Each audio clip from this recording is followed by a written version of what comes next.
Thanks everybody for coming today. Obviously there are a lot of specialists in the room, but for the record, for those who may not be totally familiar in the room and for the public record, I'd like to expound a little bit on the bills 2581. And I'm very grateful to see Representative Awana and Senator Sparrow here, because I can tell you that they understand the importance of this, and I'm pleased that the legislature saw it as well. 2581 adds a member from the State Energy Office. I think that this makes a lot of good sense when we're talking about the building codes today. I suppose there's probably a tendency to think of the building code as if it's something that exists in time and space and is kind of eternal. And we probably in the abstract understand that it needs to be revised and reviewed and contexts established, particularly from building materials and with the whole idea of global warming and climate change perhaps causing changes in severe weather that we might have to deal with. The building code is something that, or building codes, is something that we have to have a dynamic attitude towards and an ongoing revisionary attitude if possible. So adding a member of the State Energy Office, I think, is a key to this. Adding members from the building industry or the contractors from the contracting side is very, very important. And from the Subcontractors Association. And remove somebody from the Department of Health. I suppose at some point it might seem like an anomaly, but back in the days when you had septic tanks and when you did not have the wastewater treatment and the sewage system developed, nor the population developed, or its distribution the way it is today, it probably made some sense to have a member of the Department of Health there. But in today's circumstances, precisely because of the changes I've just enumerated, you really need we need to take another look, and that's what the legislature did with your input.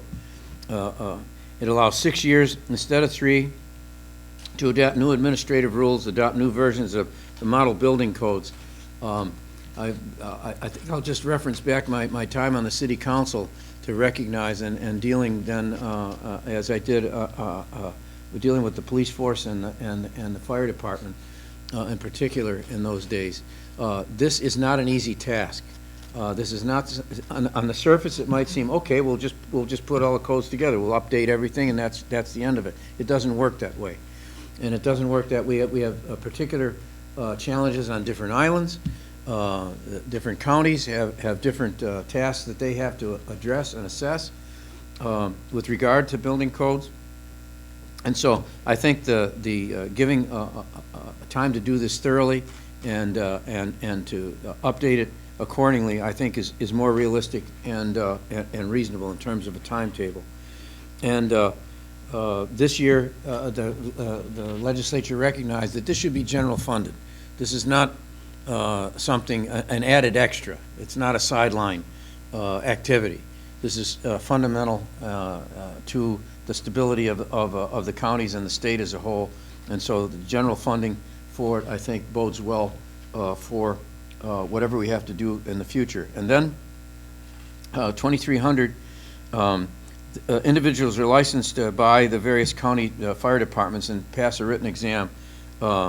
This exam has not been revised for several years. That needs to be done. And this allows the council to certify individual. This is not unusual. It's a practice that we probably should have instituted more quickly. And it protects our residents and anybody who is staying with us, ensuring that fire extinguishers and the fire alarm systems are tested by qualified individuals. Again, there's an assumption I think we all have that, oh, well, the fire detection systems, the fire alarm systems, they must be working, right? And those of us who are in this building know that they don't always work right, and that there can be mistakes made. And so testing and having people who know what that test is all about. It's not a pro forma activity. And so these two bills I'm very pleased to be able to sign today, because I think it allows the council, the State Fire Council, and its individual components to be able to do their work in a much more efficient way, and I'm pleased to be able to do it. So I was thinking that perhaps we could have our legislators, the Senate and the House, Representative Karen and Will would come up, and then perhaps for the signing itself, okay? Yeah, please, Will, come up.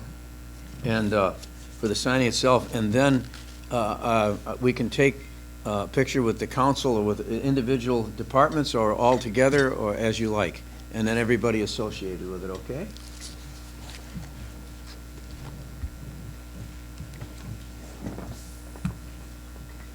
Whoops. Oh, there we are.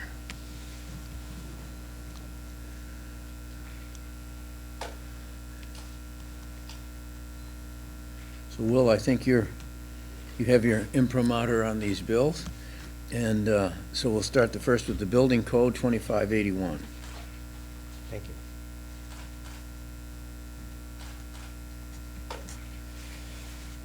Done. And now the fire protection bill.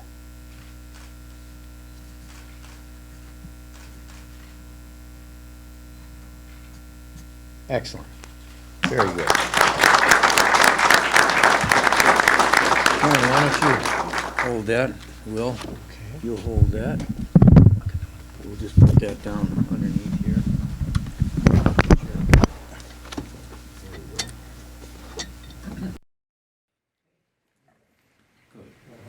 Sure.